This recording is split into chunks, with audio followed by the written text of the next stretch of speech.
Good morning दोस्तों। कक्षा 12 के जीव विज्ञान के टॉपिक श्वसन में हम दो टॉपिक पढ़ चुके हैं। एक तो ग्लाइकोलाइसिस और दूसरा लिंक रिएक्शन। आज तीसरा टॉपिक शुरू कर रहे हैं और टॉपिक का नाम है क्रेब्स चक्कर।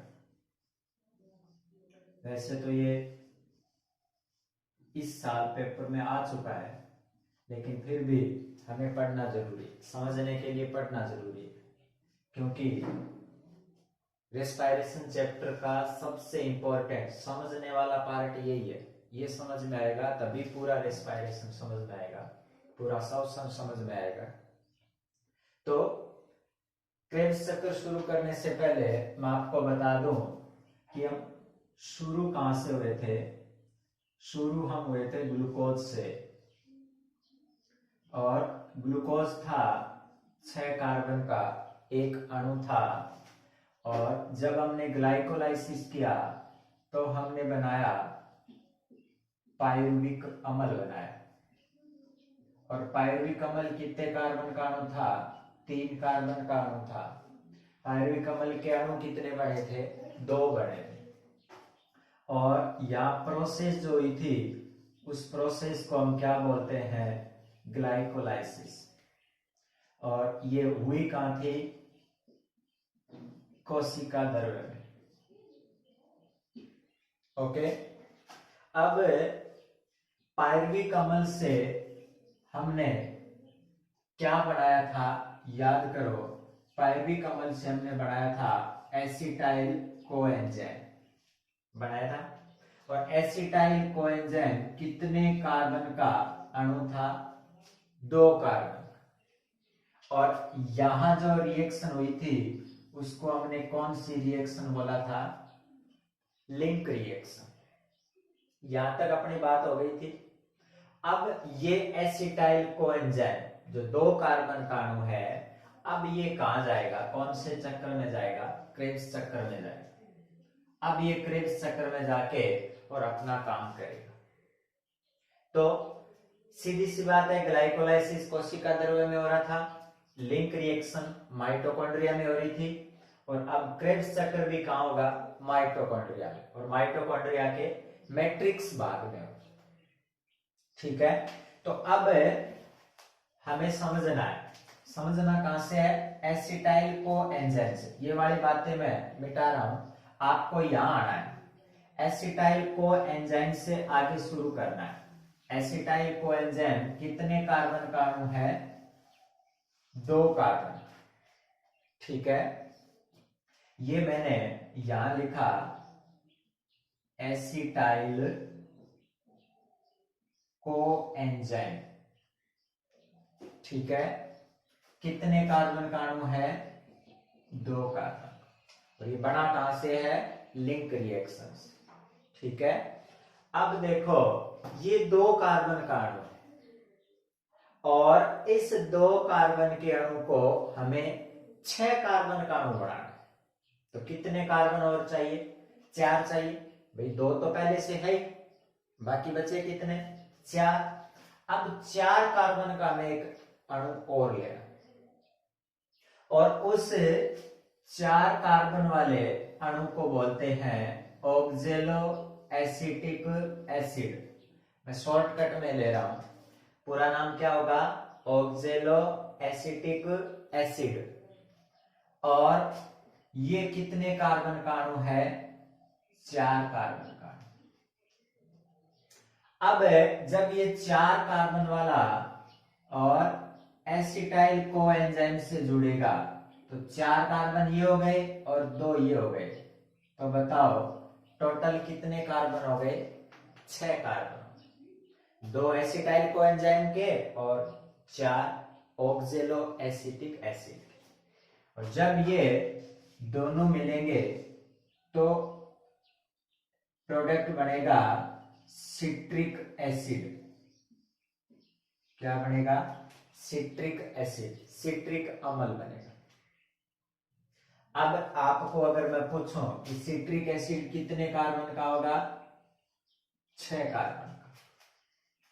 ओके, यहाँ ये बात क्लियर हो रही है कि 4 कार्बन और 2 कार्बन दोनों मिले तो कितने कार्बन का बना? 6 कार्बन। और इसको प्रश्न को ऐसे पूछ लिया जाए कि क्रेब्स चक्कर का पहला स्थायी यौगिक कौन है, तो कौन है? Citric acid. पूछ लिया जाए क्रेब्स चक्कर के पहले स्थायी यौगिक में कितने कार्बन होते हैं, तो कितने कार्बन है? 6 कार्बन। और पहला स्थायी यौगिक सिट्रिक एसिड होने के कारण इस चक्कर को सिट्रिक एसिड साइकिल भी बोलते हैं। ठीक है, अब सिट्रिक एसिड से हम आगे चलते हैं और एक चीज और बनाते हैं। सिट्रिक एसिड एक बार हमें सीधा समझना है, धीरे धीरे छोटे छोटे प्रोसेस से पूरा साइकिल समझेंगे, सारा एक साथ नहीं, टुकड़ों में समझेंगे, अच्छा समझ में आएगा। तो सिट्रिक एसिड से और अब बनेगा सिस। ये शब्द क्या है? सिस। सिस एकोनिटिक और एसिड। आप इसको हिंदी में लिख सकते हैं सीधा, सिस एकोनिटिक एसिड। आप जरूरी नहीं है कि इंग्लिश में लिखो। सिट्रिक एसिड से क्या बना? सिस एकोनिटिक एसिड। अब हम एक बार सीधे जो जो प्रोडक्ट बन रहे हैं पूरा करते जा रहे हैं। अब सिस एकोनिटिक एसिड से अगला हमें बनाना है आइसो सिट्रिक एसिड। सिस एकोनिटिक एसिड से क्या बना? Isocitric acid. और आइसोसिट्रिक एसिड से बनेगा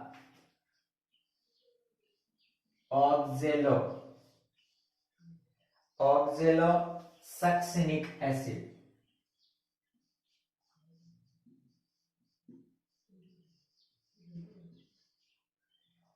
आइसोसिट्रिक एसिड से क्या बना? ऑक्जेलो सक्सिनिक एसिड बना। ठीक है, अब ये ऑक्जेलो सक्सिनिक एसिड क्या बनाएगा? Alpha keto glutaric acid. Alpha keto glutaric acid बना। ठीक है, अब इस एल्फा कीटो ग्लूटेरिक एसिड से बनेगा सक्सिनाइल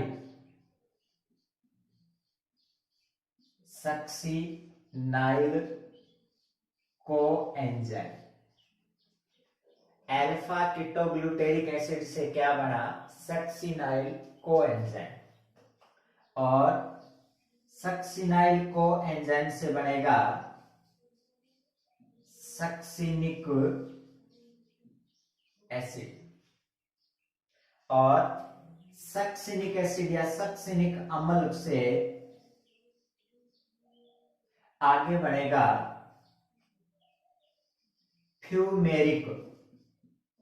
कौन सा मेरिक? फ्यूमेरिक अम्ल। और फ्यूमेरिक अम्ल से बढ़ेगा मेलिक एसिड, मेलिक अम्ल। और मेलिक अम्ल से बनेगा वापस क्या बन जाएगा? ऑक्जेलो एसिटिक एसिड।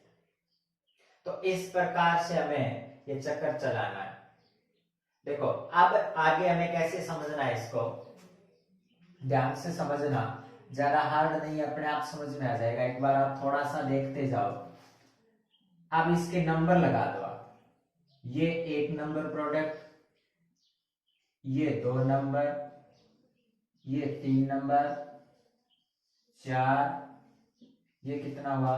5, ये 6, 7, 8, 9 और 10। टोटल कितने प्रोडक्ट बने? 10 बने।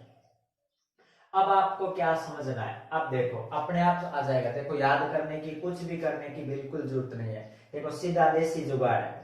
ये कितने नंबर है? ये प्रोडक्ट कितने नंबर है? 5 नंबर है। तो 5 नंबर प्रोडक्ट है तो सीधा पड़ा है, देखो यहां लगा दो आप 5 कार्बन। कितने कार्बन? 5 कार्बन। यानी ये जो उत्पाद बना है कौन सा, अल्फा कीटो ग्लूटेरिक अम्ल, ये कितने कार्बन का है? 5 कार्बन। तो अब सीधी सी जाहिर सी बात है, ये 5 कार्बन का है तो ये कितने कार्बन का होगा? 6 कार्बन का। ये 6 का है तो ये भी कितने का होगा? 6 का। और ये भी कितने का होगा? 6 का। अब देखो याद करने की बिल्कुल ही जरूरत नहीं। अब अगर ये 6 कार्बन था और ये 5 है, इसका मतलब एक कार्बन कम हो गया। अब ये कार्बन कम होके गया कहां? कहीं तो गया होगा। ये कार्बन जो कम हुआ है उसने क्या बना ली? CO2 गैस बना ली, कार्बन डाइऑक्साइड गैस बना ली। देखो अब इसको मैं ऐसे भी याद अपने आप देखो आ गया, CO2 गैस बन गई। हमें सामने दिख रहा है कि 6 कार्बन से 5 कार्बन हो रहे हैं तो एक कार्बन कम हो रहा है, कम हो रहा है तो किसके रूप में हो रहा है? CO2 गैस के रूप में हो रहा है। अब आगे चलो, देखो ये 5 कार्बन था, अब मैं यहां इसको 4 कार्बन लिख रहा हूं, एक कम और कर रहा हूं, एक कार्बन की कमी और कर रहा हूं। वो 5 था, ये कितना हो गया? 4 हो गया। तो अब आपके दिमाग में आ जाना चाहिए कि 5 कार्बन से 4 हुआ है तो बाहर क्या निकला है? CO2 एक और निकली। अरे ये तो समझना है, पहले एक कार्बन था कम हो गया, अब एक कार्बन और कम हो गया, 6 से 5 हुआ, 5 से कितना हो गया? 4। अब ये 4 ही चलेगा, क्यों? देख लो ये कितने कार्बन है? 4। तो बाकी सारे कितने कितने कार्बन के होंगे? 4 4। बिल्कुल भी रटने की, कुछ भी करने की जरूरत नहीं है, इसको टुकड़ों में करते जाओगे अपने आप याद होता जाएगा। 4 कार्बन है सारे, यहां तक कोई दिक्कत नहीं है। CO2 कहां कहां निकली हमें पता चल गया, और कितने कार्बन का कौन सा अणु है ये सारा हमने पता कर लिया। अब देखो अगली बात, एक आपको ट्रिक याद रखनी है। कुछ संख्याएं जैसे मैं लिखूंगा 3 5 7 और 9, ठीक है? 3 5 7 और 9 ऐसे याद रह जाएगा, कोई दिक्कत ही नहीं है इसमें। अब 3 का मतलब क्या है कि 3 नंबर जो प्रोडक्ट बना है उसके 3 नंबर प्रोडक्ट के, और आप NAD प्लस, पीछे पढ़ते आ रहे हैं हम, कोफैक्टर है, और क्या बना? NADH plus H plus. इसमें तो कोई दिक्कत नहीं है, हम पीछे से पढ़ते आ रहे हैं। अब सामने दिख रहा है कि भी 2 हाइड्रोजन जुड़े हैं, ऑक्सीकरण हुआ है, तो 2 हाइड्रोजन बाहर निकालेंगे। अब बाहर उसमें लिखते थे, यहाँ लिखो तो लिखो, आपकी मर्जी है, नहीं तो मत लिखो। 2 हाइड्रोजन बाहर निकले, अरे निकले कि नहीं? यानी 3 नंबर पे हमने NADH2 निकाल लिया। अब कितने नंबर पर चले? 5 पे। 5 वाला कौन सा? ये है 5 वाला, तो 5 वाले से निकालो। मैंने लिखा NAD प्लस, और इससे क्या बनेगा? NADH प्लस H प्लस, ठीक है? तो 5 नंबर प्रोडक्ट पे हो गया ये काम। अब कितने नंबर पर? 7 नंबर। 7 नंबर कौन सा है? देखो ये वाला 7 है।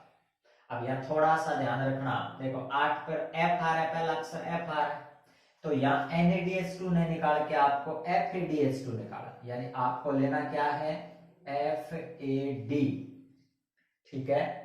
और ये 2 हाइड्रोजन लेकर के किस में बदल जाएगा?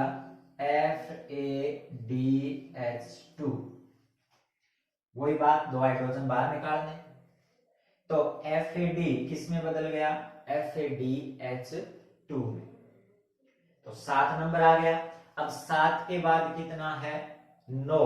9 कहां है? देखो ये है 9, तो अब 9 पे निकालो NAD प्लस, और क्या बना इससे?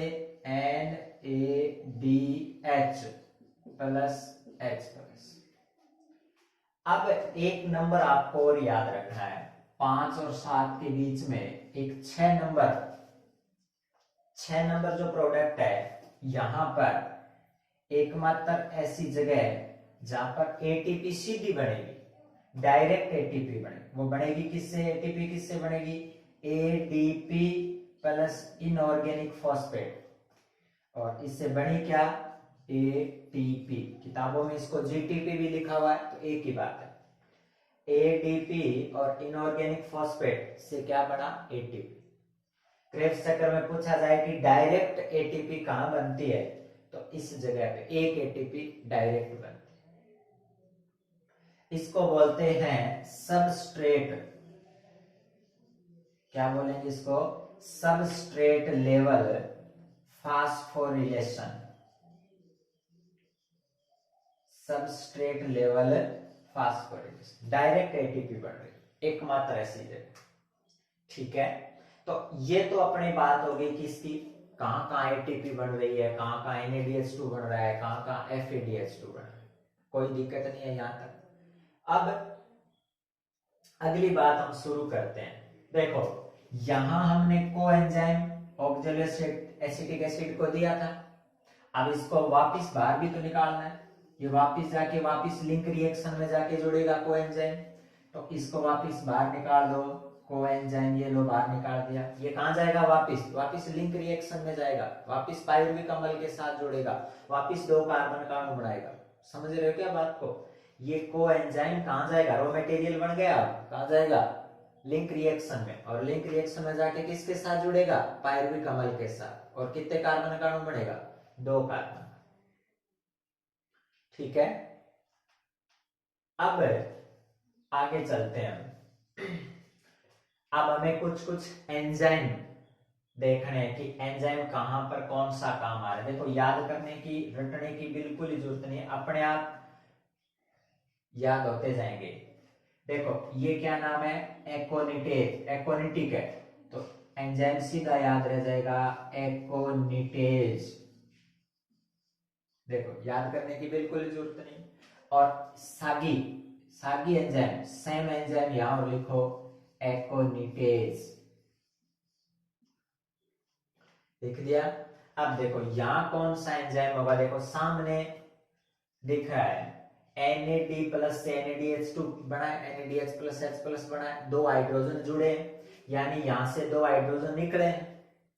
और ये शब्द मैं बार बार बोल रहा हूं, डी हाइड्रोजिनेज, ये शब्द हम बोलते हुए काफी दिन हो गए।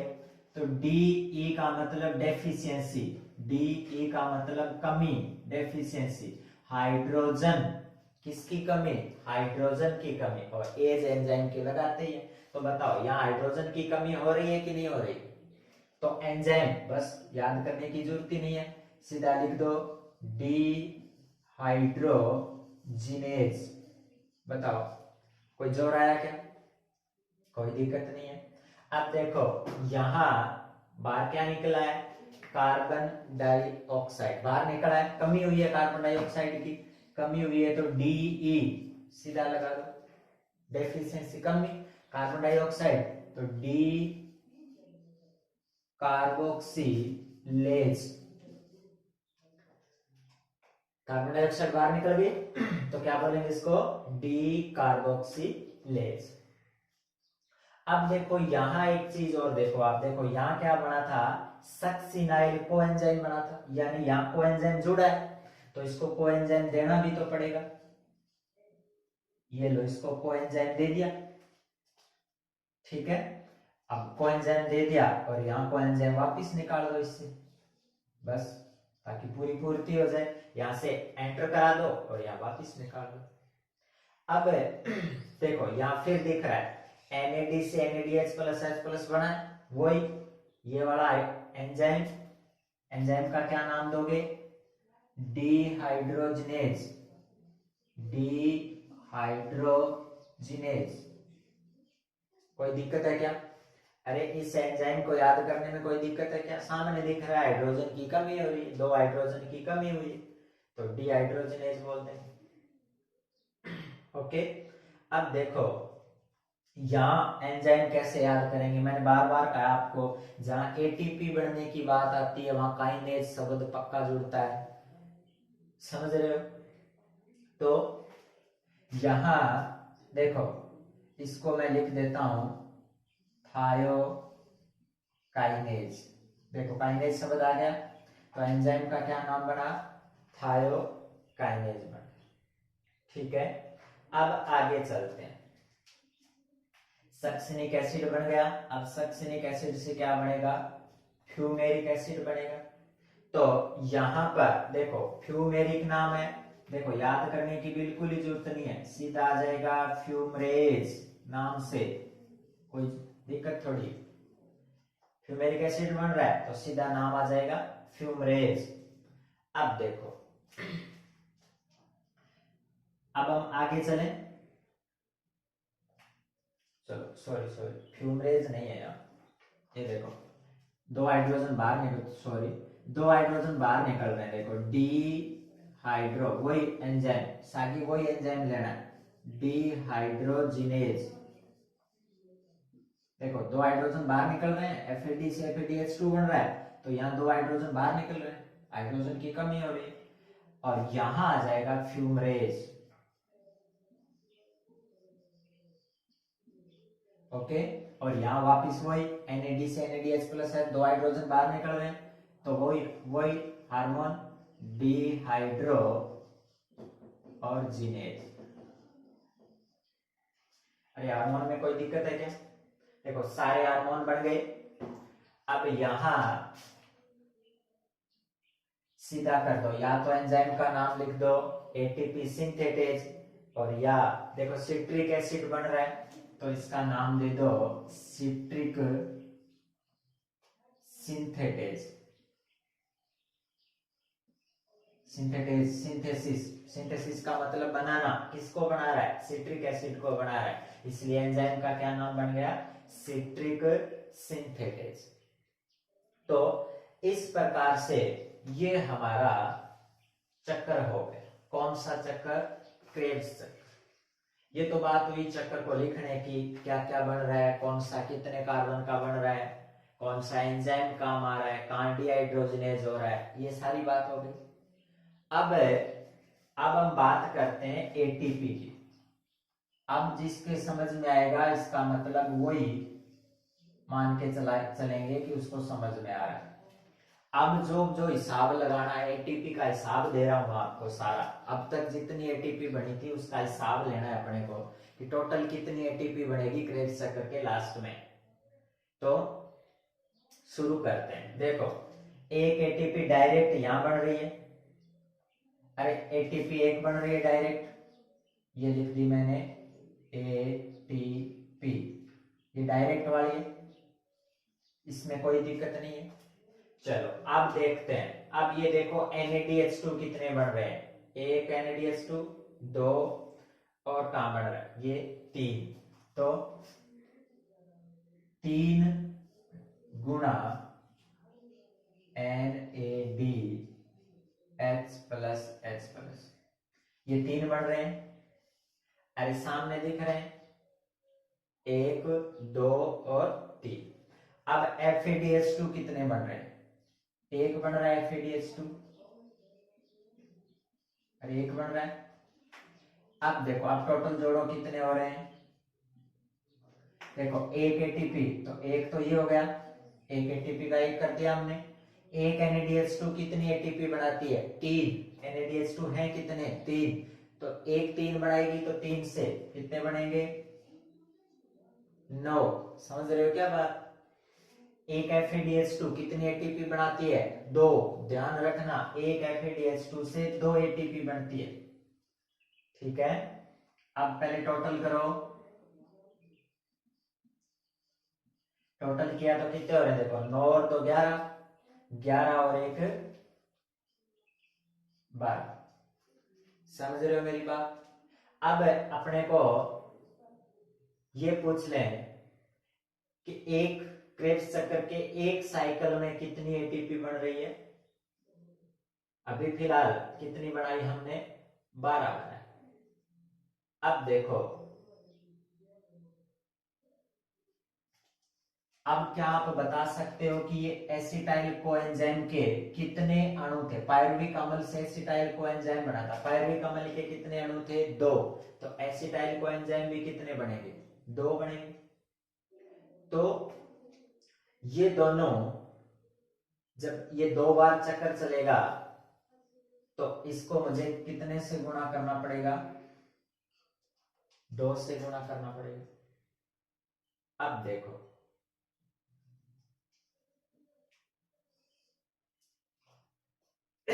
बारह को 2 से गुणा करेंगे तो टोटल एटीपी कितनी आ रही है? 24।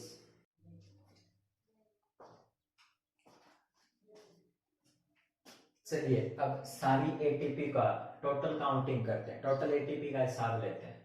मैंने अभी कहा कि एक क्रेब्स साइकिल के एक चक्र में जब एक पूरा चक्र क्रेब्स साइकिल का चलेगा तो टोटल कितनी एटीपी बनेगी? 24 बनेगी। यहां तक कोई दिक्कत नहीं। अब आप दिमाग लगाओ थोड़ा सा, टोटलिंग करते समय दिमाग लगाना है कि शुरू में हमने यहां जब शोषण शुरू किया था तो यहाँ क्या लिया हमने? ग्लूकोज लिया। और बना क्या था? पायरुविक एसिड बना। पायरुविक एसिड के कितने अणु बने? 2 अणु बने। तो याद करो, जब ग्लूकोज से 2 अणु पायरुविक एसिड बने थे तब एटीपी कितनी बनी थी? याद करो, एक NADH2 बना था और एक अणु से एक NADH2 बना था तो NADH2 बने 2। और याद करो टोटल कितनी एटीपी बनी थी? 8 एटीपी।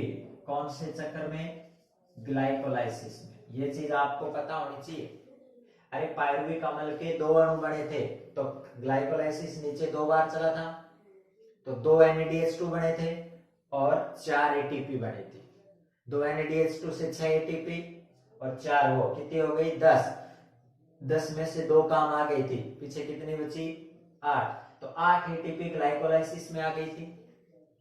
अब जब ये पायरुविक अम्ल,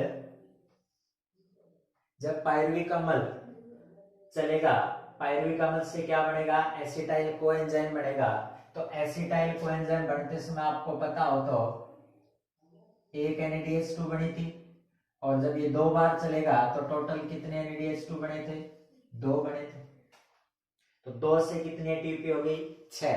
6 और 8 कितनी हो गई? 14। और जब ये क्रेब्स साइकिल पूरे 2 चक्कर चलेंगे तो 24 और प्लस 14 जोड़ो कितनी हुई? 38। तो लास्ट क्रेब्स साइकिल के लास्ट तक टोटल कितनी एटीपी बनती है? 38। शुरू कहां से करना है? ग्लूकोज से। पहले ग्लाइकोलाइसिस हुआ, ग्लाइकोलाइसिस में कितनी एटीपी बनी? 8। फिर आगे लिंक रिएक्शन हुई, लिंक रिएक्शन में कितनी एटीपी बनी? 6। और आगे जब क्रेब्स साइकिल चला तो क्रेब्स साइकिल में कितनी एटीपी बनी? 24। टोटल जोड़ेंगे तो कितनी एटीपी हुई? 38 एटीपी। ये एटीपी का हिसाब लगाना जरूरी है। ये जिसको समझ में आएगा तभी माना जाएगा कि आपको क्रेब्स साइकिल तक शोषण की प्रक्रिया समझ में आ गई है। समझ रहे हो मेरी बात को? तो इस प्रकार से हमें इस क्रेब्स साइकिल को तैयार करना है। ठीक है? ओके।